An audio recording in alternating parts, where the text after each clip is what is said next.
ओम श्री गुरुवे नमः। ओम शांति ही शांति ही शांति ही। प्रणाम भगवान। भगवान योग वासिष्ठ महारामायण से उत्पत्ति प्रकरण सर्ग नंबर 112 से 113 और शीर्षक है मनोनाश के उपायभूत वासना त्याग का उपदेश, अविद्या वासना के दोष तथा इसके विनाश के उपाय की जिज्ञासा। सत्संग प्रारंभ करते हैं। भगवान श्री वशिष्ठ जी ने कहा, जैसे बर्फ का रूप शीतलता और काजल का रूप कालिमा है, उसी प्रकार मन रूप अत्यंत चंचलता है। उसी प्रकार मन का रूप अत्यंत चंचलता है। श्री राम जी ने पूछा, ब्राह्मण, इस अत्यंत चंचल मन के तीव्र वेग या चपलता का बलपूर्वक निवारण कैसे हो सकता है? श्री वशिष्ठ जी ने कहा, श्री राम, इस जगत में कहीं भी चपलता से रहित मन नहीं देखा जाता। जैसे उष्णता अग्नि का धर्म है, वैसे ही चंचलता मन का।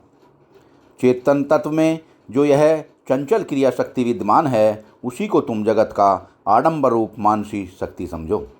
जैसे स्पंदन और अस्पंदन के बिना वायु के अस्तित्व का पता ही नहीं चलता, वैसे ही चंचल स्पंदन अर्थात चेष्टा के बिना चिंतन का अस्तित्व ही नहीं होता।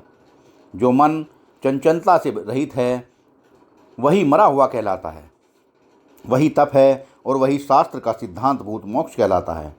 मन के विनाश मात्र से संपूर्ण दुखों की शांति हो जाती है और मन के संकल्प मात्र से परम दुख की प्राप्ति हो जाती है।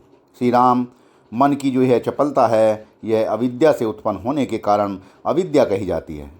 उस अविद्या का ही दूसरा नाम वासनापद है। उसका विचार के द्वारा नाश कर देना चाहिए। चिंतन, विषय चिंतन का त्याग कर देने से अविद्या और वासनामयी उस चित्त सत्ता का अंतःकरण में लय हो जाता है और ऐसा होने से परम श्रेय अर्थात मोक्ष सुख की प्राप्ति होती है। पुरुष प्रयत्न के द्वारा मन को जिस वस्तु में भी लगाया जाता है, उसी को प्राप्त होकर वह अभ्यासवश प्रदूप हो जाता है। जो संसार सागर के वेग में पड़कर तृष्णा रूपी ग्राहक की दाड़ों में फंस गए हैं और ब्रह्म रूपी आवर्तों द्वारा दूर बहाए जा रहे हैं, उनके वहाँ से पार जाने के लिए अपना जीता हुआ मन ही नौका रूप है। जिसने परम बंधनकारी मन रूपी पास के अपने अर्थात जीते हुए मन के द्वारा ही काटकर आत्मा का उद्धार कर लिया है, उसे दूसरा कोई बंधन से नहीं छुड़ा सकता। विद्वान पुरुष को चाहिए कि हृदय को वासित करने वाली जो वासना जिसका दूसरा नाम मन है उदित होती है, उसका परित्याग करे, उसे मिथ्या समझकर छोड़ दे। इससे वासनात्मक मन के साथ ही अविद्या का क्षय हो जाता है।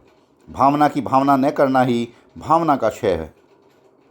इसी को मन का नाश एवं अविद्या का नाश भी कहते हैं। रघुनंदन, भ्रम में से दो चंद्रमाओं की प्रतीति के समान यह वासना नित्य असत्य होती हुई सत्य के समान उठ खड़ी हुई है, इसलिए इसका त्याग कर देना ही उचित है। यहाँ पर तत्व अर्थात आदित्य परब्रह्म के सिवा न कोई दूसरी सद्वस्तु है न असद वस्तु। जैसे तरंग मालाओं से परिपूर्ण विशाल महासागर में जल राशि के सिवा दूसरी कोई वस्तु नहीं है, उसी तरह संसार में ब्रह्म के सिवा दूसरा कोई भाव या अभाव रूप पदार्थ नहीं है। यदि कर्म का फल सत्य हो तो कर्म उपादेय अर्थात ग्राह्य होना चाहिए, और यदि उसका फल मिथ्या हो तो वह कर्म सर्वथा हे अर्थात त्याज्य होना चाहिए। क्योंकि सब लोग एकमात्र उपादेय वस्तु में ही आसक्त होते हैं। चूँकि कर्म का फल मिथ्या है, अतः उसमें आसक्त न होना ही उचित है। इंद्रजाल के समान यहाँ सब कुछ मायामय और अवास्तविक है, फिर उसमें क्या आस्था हो सकती है? कैसे हे और उपादेय दृष्टियाँ हो सकती हैं? रघुकुल तिलक श्री राम, संसार वृक्ष की बीज काणिका रूप में जो यह अविद्या है, इसका अस्तित्व नहीं है, तो भी यह सत्तायुक्त वस्तु की भांति विस्तार को प्राप्त हुई है। यह अविद्या मनोराज्य की भांति केवल कल्पित आकृति मात्र से भाषित होती है। सत्यता का इसमें सर्वथा अभाव है, यद्यपि यह सैकड़ों हजारों शाखाओं से युक्त जान पड़ती है, तथापि वास्तव में कुछ भी नहीं है।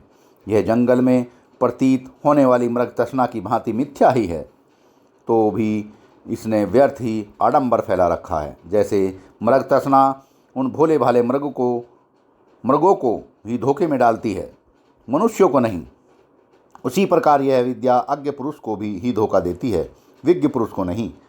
जैसे प्रलयकाल की आंधी भीषण रूप धारण कर धूल राशि से व्याप्त होकर बलपूर्वक तीनों लोगों को आक्रांत कर लेती है, उसी प्रकार अविद्या भी भयंकर आकार धारण कर विचरती है।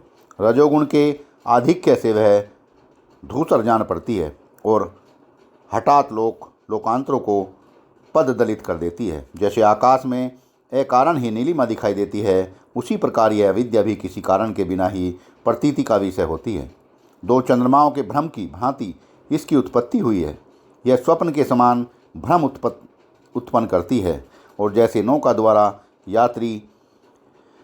द्वारा यात्रा करने वाले लोगों की तटवर्ती ठूंठें काठ में भी गतिशीलता की प्रतीति होती है, वैसे ही यहाँ इस अविद्या का उत्थान हुआ है। यह अविद्या जब चित्त को दूषित कर देती है, तब इससे व्याकुल हुए लोगों को दीर्घकाल तक संसार रूपी स्वप्न का भ्रम बना रहता है। विषय रूपी रथ पर आरूढ़ हुई यह उद्दत वासना रूपिणी प्रबल अविद्या मन को उसी तरह शीघ्र आक्रांत कर लेती है जैसे जाल पक्षी को फंसा लेता है। जैसे विवेक बुद्धि से विषय बुद्धि का निरोध किया जाता है, उसी तरह प्रयत्न पूर्वक इस वासना रूपिणी अविद्या का भी शीघ्र निरोध कर देना चाहिए। जैसे स्रोतों को रोक देने से नदी सूख जाती है, उसी प्रकार अविद्या के निरोध से यह मनोमयी नदी भी सूख कर नष्ट हो जाती है। श्री राम बोले, ब्राह्मण, यह अविद्या अविद्यमान अर्थात असत है, अत्यंत तुच्छ है और मिथ्या भावना रूप है, तो भी इसे कोमलांगी युवती की भांति सारे जगत को अंधा बना रखा है। यह बड़े आश्चर्य की बात है। इसका न कोई रूप है न आकार। यह सुंदर चेतन से भी रहित है और असत होकर भी नष्ट हो रही है। इसने सारे जगत को अंधा बना रखा है। यह कैसा आश्चर्य है। यह सदा अनंत दुखों से व्याप्त मृतक के तुल्य और संज्ञाहीन है, तो भी इसने जगत को अंधा बना रखा है। यह विचित्र बात है। काम और क्रोध ही इसके सुदृढ़ अंग हैं। तमोगुण की अधिकता से यह वक्र जान पड़ती है और ज्ञान का उदय होने पर यह शीघ्र ही शरीर रहित अर्थात नष्ट हो जाती है, तो भी इसने जगत को अंधा बना रखा है। यह कैसी अद्भुत बात है।